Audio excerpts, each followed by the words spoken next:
নমস্কাৰ, মই জ্যোতি সম্ৰাট বাস্তৱিক ডক্টৰ পুলক সমাদেৱে কৈছোঁ।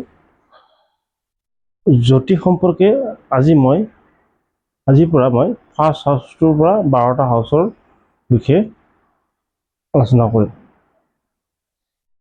প্ৰথম আপোনাৰ ফাৰ্ষ্ট হাউচটো কি বুজায়? প্ৰথম ফাৰ্ষ্ট হাউচটো লগ্ন বুলি কয়। এখন জাতকৰ কুণ্ডলী ফাৰ্ষ্ট হাউচৰ পৰাই বিচাৰ কৰা হয়, লগ্নৰ পৰাই বিচাৰ কৰা হয়। লগ্ন কুণ্ডলী এখনত ষ্ট্ৰং হৈ থকাটো অত্যন্ত প্ৰয়োজনীয়। লগ্নৰ পৰাই জাতকৰ ৰূপ, গুণ, ধৰ্ম, বৰ্ণ, চৰিত্ৰ, ব্যক্তিত্ব, মানসিক গঠন, এজন জাতকৰ লগ্নৰ পৰাই গোটেইখিনি বিচাৰ কৰা যায়। মানুহজন কেনেকুৱা হ'ব, চব বস্তু লগ্নৰ পৰাই বিচাৰ কৰা যায়। যদি লগ্ন ভালে থাকে তেনেহ'লে কুণ্ডলীখন বহুতেই ষ্ট্ৰং হৈ থাকে। তাৰ উপৰিও আমি বেলেগ প্লেনেটৰ ওপৰত চাব লাগিব, কিন্তু লগ্ন ভাল হ'লে কুণ্ডলীখন ষ্ট্ৰং পজিশ্যনত থাকে।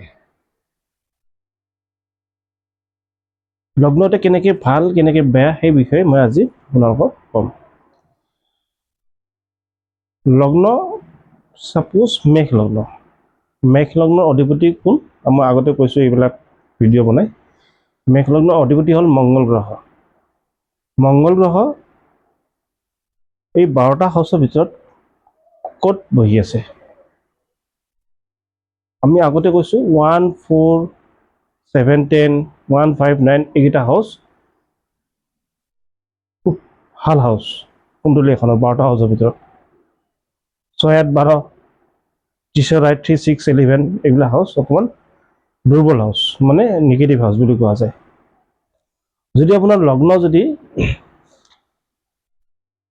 লক্ষ্মী বা বিষ্ণু স্থানত থাকে, বা 1, 4, 10, 7, 10ত থাকে, বা 1, 5, 9ত থাকে, তেনেহ'লে আপোনাৰ লগ্নপতি বহুত ষ্ট্ৰং।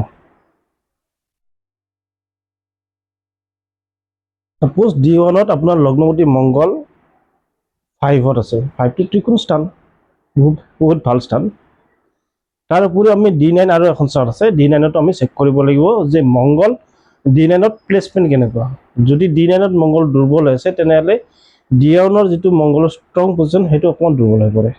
গতিকে D1ত যদি আপোনাৰ 1, 5, 9ত থাকে, বা 1, 4, 7, 10ত থাকে, তাৰ উপৰিও D9ত চেক কৰিব লাগিব যে মংগলৰ স্থান পজিশ্যনটো কেনেকুৱা। D9ত যদি মংগল যদি নিচ ৰাশিত বহি আছে, ছাপোজ মংগল 1, 5ত থাকিলে D1 চাৰ্টত, D9ত যদি মংগল কৰ্কট ৰাশিত বহিলে মংগল নিজ হৈ যায়, তাৰ উপৰিও যদি পাপগ্ৰহৰ দ্বাৰা দৃষ্ট হৈ থাকে, ৰাহুৰ দ্বাৰা দৃষ্টি হৈ থাকে, তেনেহ'লে মংগল তাৰ যিটো D1ৰ যিটো ষ্ট্ৰং পজিশ্যন সেইটো অকণমান দুৰ্বল হৈ পৰে, কমি যায়।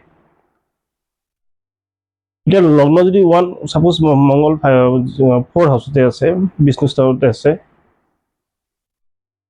লগত যদি ৰাহু বহে, শনিৰ পৰা দৃষ্টি থাকে, ভাল হাউচত বহাৰ উপৰিও পজিশ্যন থকাৰ উপৰিও সি দুৰ্বল হৈ পৰিব। কিন্তু যিহেতু পাপগ্ৰহৰ লগত জড়িত, পাপগ্ৰহৰ দৃষ্টি আছে, তেনেহ'লে আপোনাৰ লগ্ন দুৰ্বল। তাৰপৰা D9ত চাব লাগিব, D9ত প্লেচমেণ্ট কেনেকুৱা। D9ত যদি 1, 5, 10ত থাকি শুভ গ্ৰহৰ দৃষ্টি আছে, তেনেহ'লে আপোনাৰ ষ্ট্ৰং পজিশ্যনটো অকণ ইম্প্ৰুভমেণ্ট হ'ব আপোনাৰ মংগলৰ। D1ত যিহেতু ৰাহুৰ লগত বহি আছিলে বা শনিৰ দৃষ্টি আছিলে, গতিকে কোৱাৰ অৰ্থটো হ'ল লগ্নপতি যদি D1ত ভাল পজিশ্যনত থাকে, শুভ গ্ৰহৰ দ্বাৰা দৃষ্টি হয়, বৃহস্পতি, শুক্ৰ, চন্দ্ৰ, আৰু D9তো যদি তাৰ পজিশ্যন ভালে থাকে, শুভ গ্ৰহৰ দৃষ্টি হয়, তেনেহ'লে আপোনাৰ কুণ্ডলীৰ লগ্ন বহুত ষ্ট্ৰং।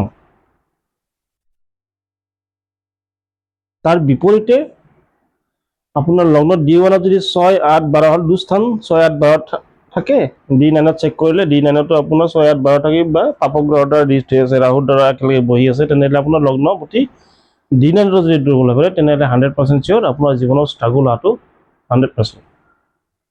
এনে নোকোৱা নহয় যে বাকী প্লেনেটৰ ওপৰত আমি চাব লাগিব, তাৰ প্লেচমেণ্টৰ ওপৰত ডিপেণ্ড কৰিব লাগিব যে কেনেকুৱা ধৰণৰ। কিন্তু D1 আৰু D9ত যদি আপোনাৰ দুখন কুণ্ডলীতে মংগল পীড়িত হৈ থাকে, লগ্নপতি পীড়িত হৈ থাকে, তেনেহ'লে লগ্নপতি দুৰ্বল হৈ পৰে। আৰু লগ্নপতি D1, D9ত দুখনত দুৰ্বল হ'লে আপোনাৰ জীৱনত ষ্ট্ৰাগল অহাটো 100% আহিব। বাকী প্লেনেটৰ ওপৰত ডিপেণ্ড কৰিব। ফাৰ্ষ্ট কথা, D1ত চেক কৰিব লগ্নপতি কোনটো হাউচত বহি আছে, 1ত বহি আছে নে, 4ত বহি আছে নে, 7ত বহি আছে নে, 10ত বহি আছে, 5ত বহি আছে নে, 9ত বহি আছে, এইকেইটা হ'ল ভাল হাউচ। সেই লগ্নপতিৰ ওপৰত যদি 1, 4, 7, 10, 5, 9ত বহাৰ উপৰিও যদি শুভ গ্ৰহৰ বৃহস্পতিৰ দ্বাৰা দৃষ্টি হৈ আছে, শুভ গ্ৰহ শুক্ৰৰ দ্বাৰা দৃষ্টি আছে, বুধৰ দ্বাৰা দৃষ্টি আছে, তেনেহ'লে আৰু D9তো যদি প্লেচমেণ্ট ভাল কোনো শুভ গ্ৰহৰ দ্বাৰা দৃষ্টি হৈ আছে, ভাল হাউচত বহি আছে, তেনেহ'লে আপোনাৰ লগ্ন বহুত ষ্ট্ৰং কুণ্ডলীখনৰ। তাৰ বিপৰীতে আপোনাৰ লগ্নপতি যদি 6, 8, 12ত বহি আছে, 30 স্থানত বহি আছে, অপগ্ৰহৰ লগত যুক্ত হৈ আছে, D9তো যদি আপোনাৰ পজিশ্যন ভাল নহয়, তেনেহ'লে আপোনাৰ লগ্নপতি দুৰ্বল। নিশ্চয় কথাখিনি বুজি পাইছে আপোনালোকে। গতিকে আমি লগ্ন পতি কেনেকৈ ষ্ট্ৰং আৰু কেনেকৈ দুৰ্বল সেইটো আমি চেক কৰিব লাগিব ফাৰ্ষ্ট কথা। লগতে লগ্ন হাউচ ফাৰ্ষ্ট হাউচটোৰ ওপৰতো শুভ গ্ৰহৰ দৃষ্টি লাগিব। যদি লগ্নৰ ওপৰত যদি দুটা পাপ গ্ৰহ বহি থাকে তেতিয়াও ভাল নহ'ব। লগ্নপতি হ'ল লগ্নৰ মালিক ক'ত বহি আছে, আৰু লগ্নৰ ফাৰ্ষ্ট হাউচটো হ'ল লগ্নৰ হাউচ, প্ৰথম ফাৰ্ষ্ট হাউচ। যদি ছাপ'জ লগ্নপতি ভাল হাউচত বহি আছে, লগ্নৰ প্ৰথম হাউচটোত যদি আপোনাৰ দুটা পাপ গ্ৰহ একেলগে বহি আছে, তেতিয়াও শুভ নহয়। তাতে যদি বৃহস্পতিৰ দৃষ্টি থাকে, লগ্নপতি যদি ফাৰ্ষ্ট হাউচত ধুনীয়া হাউচত ভাল হাউচত বহি আছে, আৰু লগ্নৰ প্ৰথম হাউচটোত যদি বৃহস্পতিৰ দৃষ্টি আছে, তেনেহ'লে অত্যন্ত শুভ। অৰ্থাৎ লগ্নপতি 1, 5, 9ত বহি আছে আৰু ফাৰ্ষ্ট হাউচত বৃহস্পতিৰ দৃষ্টি আছে, তেনেহ'লে বহুতেই ভাল। মানুহজন চৰিত্ৰবান, গঠনমূলক মানসিকতা, ব্যক্তিত্বশালী, ইয়াৰ পৰিচয় পোৱা যায়। তাৰ বিপৰীতে হ'লে বেয়া।